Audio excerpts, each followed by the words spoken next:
it's my pleasure to introduce Georgia Gu, a senior scientist here at MOCON. And take it away, Georgia. Good morning. I'm going to give a talk about testing the whole package and why it's important to testing the whole package. My talk will have 3 parts. First is why do we need to test the whole package, and secondly, how to test a package. And then I will give you many package testing examples to demonstrate the different way to test different packages. So part 1 is why test packages. We know most R&D work is completed on flat films. It is beneficial for development, improvement, and comparison purpose. The finished packages are usually not evaluated. However, in real life, because finished package is directly linked to package and product shelf life, the study of the finished package is very important. Here I'm going to give you a few case studies to illustrate why it's important to evaluate the finished package. The first example is about infant formula package. There is a manufacturer who produce infant formula, and they want to pack their product in a multi-layer flexible pouches. And the product is very moisture sensitive and oxygen sensitive. So the candidate material for packaging must be evaluated for OTR and WVTR. And here we studied both flat film and finished pouch. The graph on the right side is showing those finished package, how we mount it on a fixture and ready for testing. So here comes some results. The OTR film result, they're showing they are all very good barrier and below detection 0.005, and they look all the same, all good. However, the package result for OTR is not that great, and they range from 0.01 up to 0.05. So they give you different results. Similar thing happened for WVTR. The film testing result showing they are all below 0.005, which is the machine detection limit. And then the package result is showing they are at different level. So here I try to put them into the graph to showing more clearly that the difference for film and package result. And the blue bar, the little blue bar on both graphs, they're showing the film result, and the red bar showing the different level of OTR and WVTR for packages. So why this happened? Now we have to have a close look of those pouches, and we try to turn off all the light in the lab, in the room, and only leave one light is on that shine behind from a opened pouch. So from there we see there's some small pinhole. Well, it's not a through pinhole, but a partial pinhole, and there's a partial crack along the crease line of the packages. So now we know this means the foil layer in the structure is somehow damaged because it's the most brittle layer in the multi-layer system. And when you process the film into a pouch, you have to fold it and seal it, and all this kind of seal, harsh handling during general processing, and including filling, packing, and labeling, shipping, and distribution. Those could all worsen the barrier of a finished package.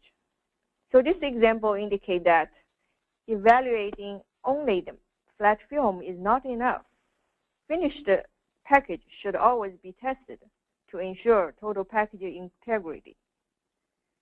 The next example, talking about some bottle for health supplement product. So we test the bottle we can test it two-way. The bottom left photo showing we tested the body of the bottle only. So we sealed, epoxied it onto a metal plate directly and test the HDPE bottle itself. And the top left photo showing the bottle with closure on. And in this case, we have the same HDPE bottle, but we tried different closure and liner from different vendors. And here comes the result. From this graph and the table, we're showing you that W6, the bottom one, and the far right on the graph, showing that's the body only WVTR result. And it's very low, 0.003. And for other 5 results, they're from the bottle with the closure and the closure from different vendor. And here we see they are all at different level. So from this result, we know that those different vendors' material or maybe their physical design may not match your bottle exactly the same way, or maybe some are better, some are worse. So that's another example try to showing you want to test the final finished package. So here comes our conclusion here. Above 2 case studies demonstrate the importance of testing the finished package. After material selection, additional tests should be conducted to determine whether processing effect has any impact on the assumed barrier level, and whether your process parameter needs to be modified. Then we can figure out whether there is sufficient barrier level for the required shelf life for your product. Next is another example. It's a retort packaging and related to some shelf life studies. So here is an interesting story.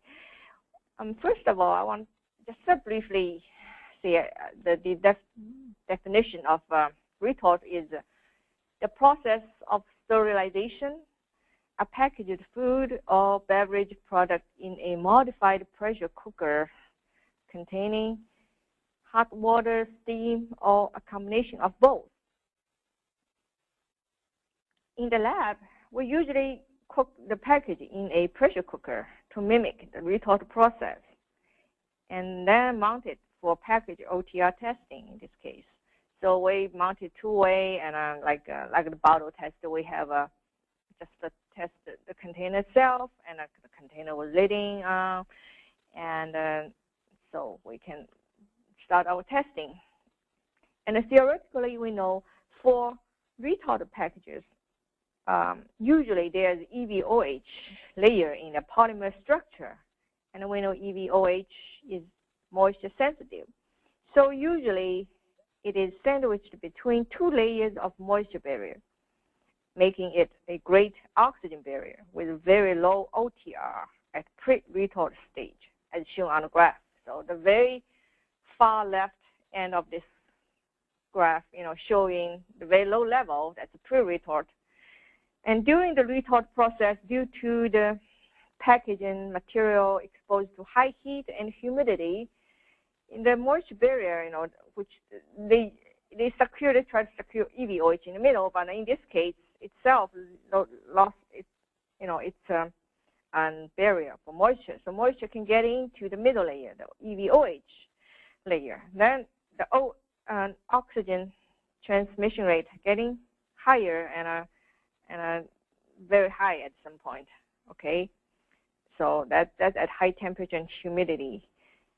And then after you've done the retort, when the heat and the moisture is removed, the OTR can recover, getting lower. So the barrier recovers somehow a little bit, by a little bit, and eventually it landed at a level and it's the equilibrium, but in that case, it's not the same as a pre-retort level. So the OTR, pre-retort and post-retort, they are at different level, and usually some of the barrier got lost and it's not recoverable.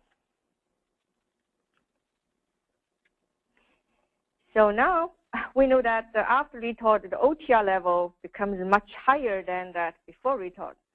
And then depending on which value you use, it leads to different lengths of shelf life. And on the graph, we demonstrate the modeling of oxygen ingress over time by using the tested OTR value before and after retort. And the blue line and the curve showing, and we use the pre-retort result to modeling this oxygen ingress process over time. And the red line was about using the post-retort OTR result. And if we know there's 2.7 cc oxygen can cause the product to get degradation, then when we draw this line and cross those two curves, we can find out their predicted shelf life. And from this graph, we can see that if you use the pre-retort data, the shelf life is 77 days. But if you use the post-retort data, the shelf life would be only 43 days. So since the barrier loss during the retort process, the post-retort study must be completed to determine the amount of oxygen entering the package. And the sample will analyze for OTR, and you should do that immediately after retort and remain until the post-retort value was obtained. And in this case, amount of additional oxygen added due to retort was incorporated into model to determine new shelf life. And this is more real life for your product. So you have to accept it, although it's shorter shelf life in this case. So those are all some case study try to tell you, the shelf life and importance of testing whole package. And the next, I want to tell you how to test the packages. So first of all, package testing sample requirement. Usually, we want to test an empty package. So remember that the package permeation test should always be run on an empty package. If you have product, you have to remove it. If you have to reseal it, and but you have to remove all the product from it. That way you can eliminate any bios from the packaged product. And then here, if any of you use MOCON before, or if you have MOCON instrument, and you needed to do some modification on a test cell to make it work for package test. And how to mount a package for testing. And here I give some example of bottle testing. We can do like the bottom picture showing only the bottle itself is sealed on a metal plate. So that's only for the bottle. And then you can also do the bottle with closure. Then in this case, you have to drill 2 holes to insert some copper tubing and epoxy it onto it, and then test the whole bottle. If you have a big package to be tested, and in this case, I think a MOCON instrument usually provide, come with instrument with give you some small plate. So if you have a big package, you have to, ask some machine shop to custom made some larger metal plate with soldered in copper tubing, and that way then you can test some larger packages. To perform a package testing, you also need some special material. You need an instrument, you need all those fittings, and then you need a epoxy. Like in most cases, we use Devicon 5-minute epoxy, and there's a MOCON partner if you want to order some. And you can also use hot melt glue and glue gum, and I need some other laboratory tools to get your lab testing done.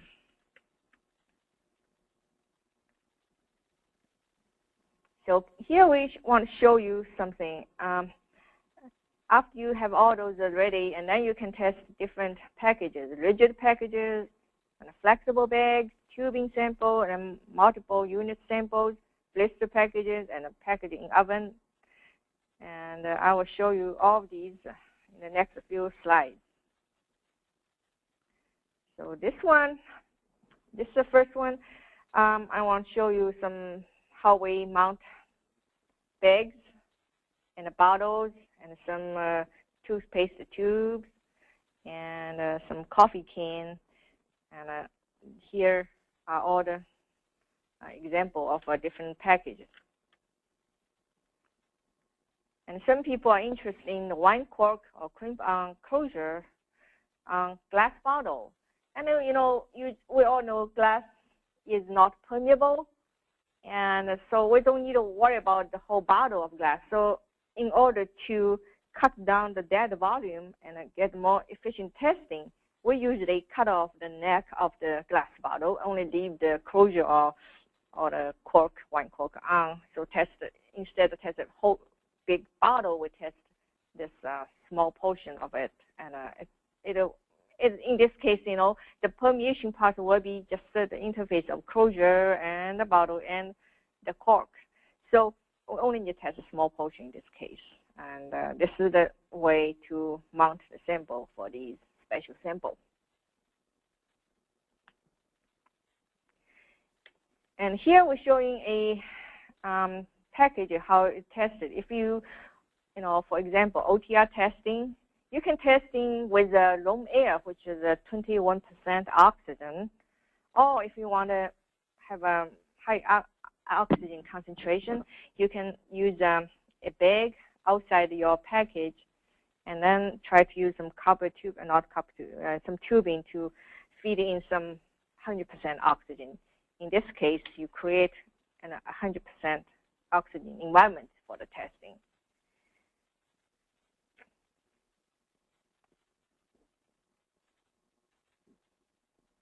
And next is some example of medical plastic tubing water vapor transmission rate testing.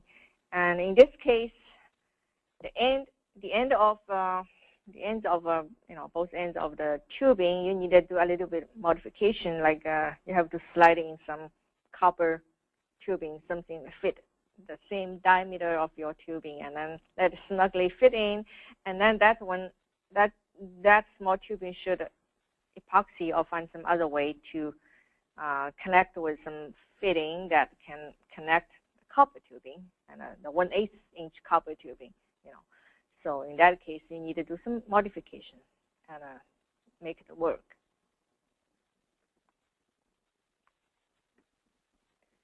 The next slide here is some special testing again, and it's about the pre-filled syringes, WVTR testing.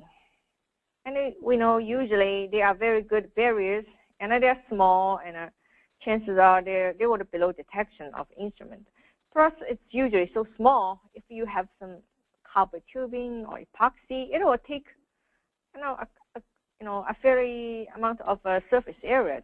So in this case, we prefer to test pre-filled sample, and because it's pre-filled, we can even use a bunch of them, try to boost the measurement sensitivity, and we can always average the final result, with the measured value divided by the number of syringes tested. So here showing we put like a 10 or 20 of those syringes inside mason jar, the glass jar, and then we seal the glass jar onto some metal plate. And we know glass is not permeable, so in this case, the moisture, the water inside the syringe will permeate from the syringe to outside and get into this jar. And this mason jar is connected to the carrier gas nitrogen, so it will be tested this way, and any permeated moisture out of that cylinder will be picked up by the carrier gas for the testing.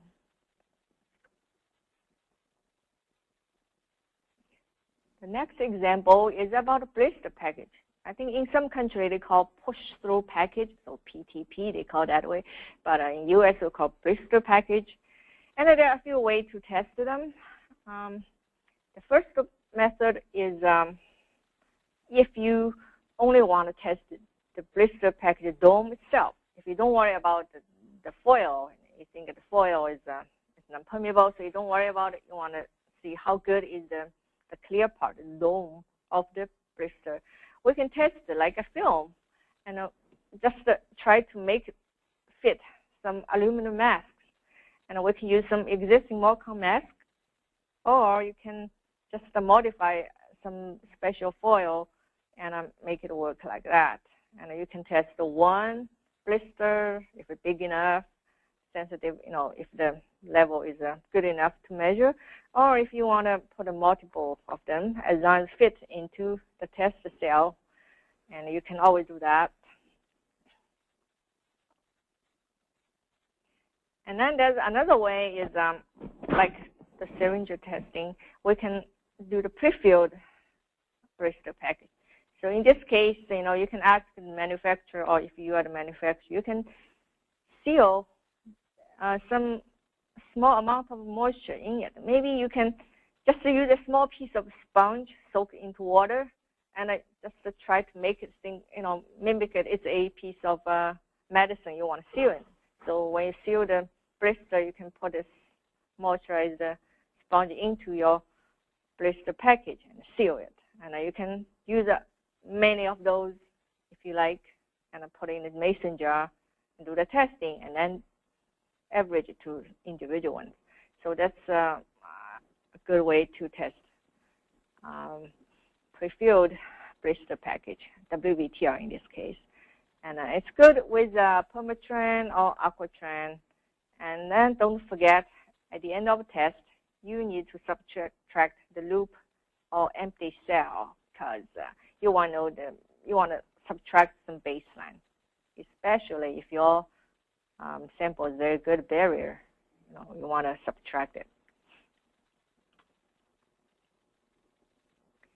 In some case, you want to test some package at some temperature other than ambient.